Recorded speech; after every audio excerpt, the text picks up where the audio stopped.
pai sempre gostou muito de ler, e um dia ele decidiu ler a Bíblia. E quando ele terminou, ele começou então uma busca por uma igreja onde ele pudesse obedecer a Deus. E foi quando ele conheceu a congregação. Todo mundo que entra nessa igreja a primeira vez fica impressionado com o andamento do culto, a organização. E com meu pai não foi diferente. E lá ele sentiu então de obedecer a Deus. Através do meu pai, minha mãe foi evangelizada. E minha mãe era católica, eu era católica por conta da minha mãe. Meu pai não tinha nenhuma religião definida até então. Ele ler a Bíblia. Foi quando ambos obedeceram no mesmo dia.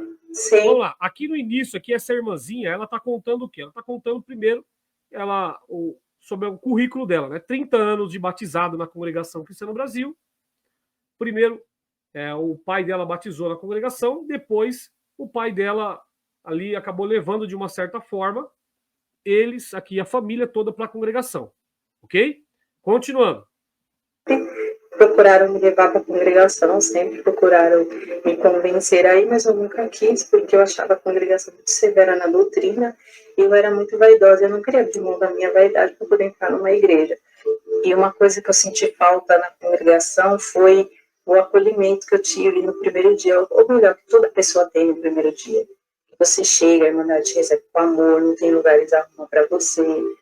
E quando eu entrei... Aqui ela está falando, primeiro, que ela não queria ir para a congregação logo no início, né?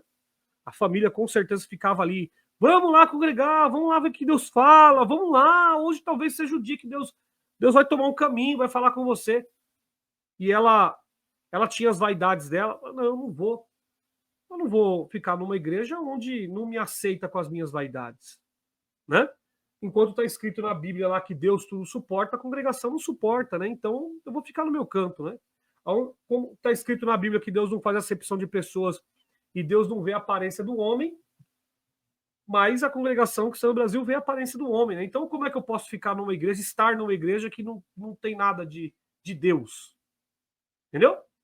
Então, ela fala sobre esse ponto e aí ela começa a falar sobre a questão de que quando ela começou a ter as primeiras experiências na congregação cristã no Brasil, ela ficou triste, porque até quando você se batiza, o momento que você se batiza, existe uma bajulação perto de você, sabe? Olha, vamos lá, Deus vai falar com você, vamos fazer visita para essa irmãzinha aqui, vamos lá fazer uma visitinha para ela, aí enche o povo na tua casa, vai fazer aquelas visitinhas de pregação, que Deus vai virar teu cativeiro, que Deus vai preparar esposo, que Deus vai preparar a faculdade, eu te vejo com jaleco branco, eu te vejo lá na asa do pássaro de ferro, eu vejo você cruzando fronteira, você vai ser boca de Deus, você vai pregar, você vai evangelizar, vai fazer muito milagre. Essas pregações, assim, para poder levar a pessoa para a congregação. Entendeu? Levar a pessoa. Lá no futuro, vou tomar a boca do teu filho, você vai comer da boca do teu filho vai ser um pregador nessa terra, vai ser músico na minha obra. Vai enchendo a pessoa de falsa profecia, de enganação, de enrolação, sabe? Aí a pessoa vai lá e se batiza, e aquele grupo de pessoas vai lá no dia do batismo dela, até filma aquela presepada toda, né? Estão enjaulando essa pessoa aqui. Aí a pessoa se batizou na congregação. Aí ela está contando aqui que ela teve um impacto, que a partir do momento que ela batizou na congregação, todo mundo sumiu. Todo mundo sumiu. Por quê? Já tinha pescado no aquário, gente. Já tinha feito a pesca, pronto. Agora deixa se virar. Agora Deus guia ela, né? A mesma coisa que eles fazem com as pessoas do ministério. Deus confirmou aquele diácono para ser diácono, cara. Deus confirmou aquele irmão para ser diácono. Aí o irmão fala, mas eu não sei pregar. Se vira, irmão, Deus vai colocar palavra na tua boca. Ore, irmão, Deus vai colocar palavra na tua boca.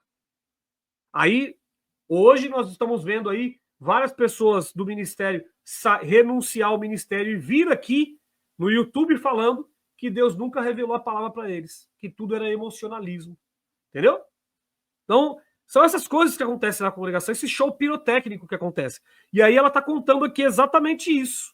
Ela está contando que quando ela se batizou, ela falou, poxa, mas cadê aquele povo que estava me visitando, que estava indo lá em casa, que estava me saudando direto? Aí ela se viu sozinha. Vamos continuar aqui com o lado macabro da congregação. Presta atenção. eu me senti muito excluída, eu me sentia um peixe fora d'água. Principalmente nos cultos de jovem, quando terminava o culto, as meninas se reuniam ali na porta da igreja, combinando de congregar fora, principalmente quando se tinha reunião da mocidade, e eu me sentia tão excluída, não vinha nenhuma me saudar, me apresentar para os demais, sabe? Eu me sentia tão sozinha. E um dia eu indo congregar, eu fui no caminho conversando com Deus. E eu não quis ir na minha comum, então eu fui numa comum mais próxima de casa, mas era assim, um pouco mais distante. E no caminho eu ia conversando com Deus e ia dizendo assim, Senhor, eu não tenho nenhuma amizade, eu sou tão sozinha. E quando chegou lá na igreja, na hora da palavra, o irmão pregava assim, você veio pelo caminho falando com Deus que você não tem amigos, que você é desprezada, que você é excluída, mas o Senhor te fala, eis o teu amigo aqui. E apontava para a parede o nome de Jesus.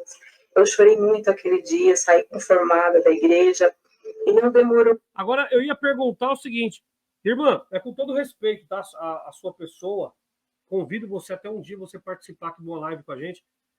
É uma pulga atrás da orelha. Acho que eu vou colocar uma pulguinha aí. Será que o povo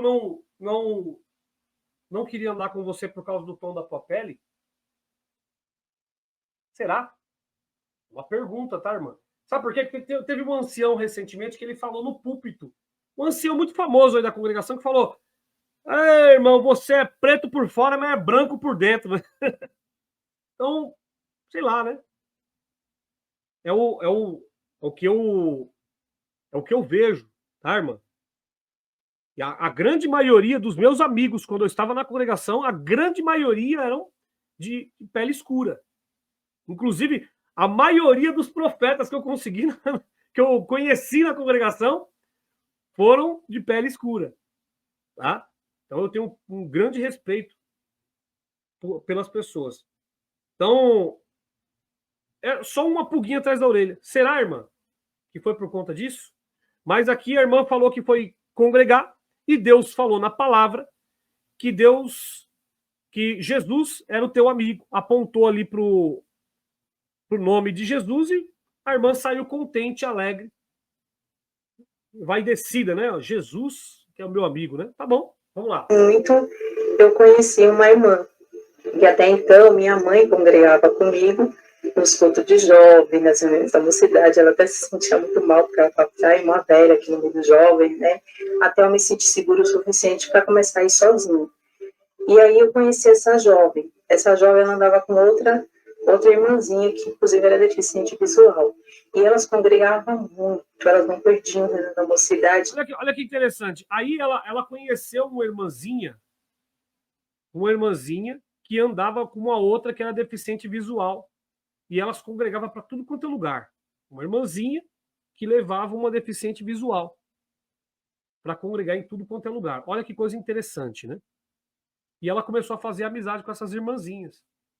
Vamos ouvir aqui. Olha o que aconteceu. Por isso que eu falo, é o lado macabro da congregação. É o lado sujo, o lado podre, o lado negro. Por isso que quando eu vejo esses idólatras da congregação que estão no Brasil aqui nos canais do YouTube, fazendo vídeo contra crítico, defendendo uma instituição que coloca isso, coloca isso no coração dessas pessoas. Entendeu? Porque quem coloca isso no coração dessas pessoas que vai acontecer aqui agora é a doutrina da congregação cristã do Brasil, que te torna esses lixos humanos que aconteceu com essa irmã aqui, ó. Tá? Preste atenção aqui. Olha o que aconteceu com ela. Depois que ela começou a fazer amizade com essas irmãzinhas, olha o que aconteceu com essa irmã. Presta atenção. E quando eu fiz amizade, nossa, para mim foi maravilhoso, porque eu congregava com elas para tudo quanto era lugar, reunião da mocidade, então era muito legal. Aí um dia ela falou para mim que precisava falar comigo, e veio na minha casa. E aí ela falou para mim assim, ó, se o que eu te contar você decidir não andar mais comigo, eu vou entender. Eu falei, tá, mas fala que você tá me assustando. Aí ela falou assim, não, é porque eu sou pecadora. Eu tinha um noivo, eu e ele pecamos. Para quem não sabe o que é ser pecador na congregação, é que existe o pecado de morte, que você perde a sua salvação, que é o adultério e antecipar a lua de mel, vamos dizer assim, né? Antecipar o casamento. E ela disse que tinha acontecido isso com ela e o noivo dela e que eles perderam liberdade, e que na igreja ela era conhecida como pecadora. e que se eu andasse com ela, o povo ia começar a falar mal de mim, e que não era justo eu estar andando inocente sem saber que ela era uma pecadora. Então ela sentiu de contar para mim, né, o que tinha acontecido. Vocês estão ouvindo? Olha o que aconteceu. A irmã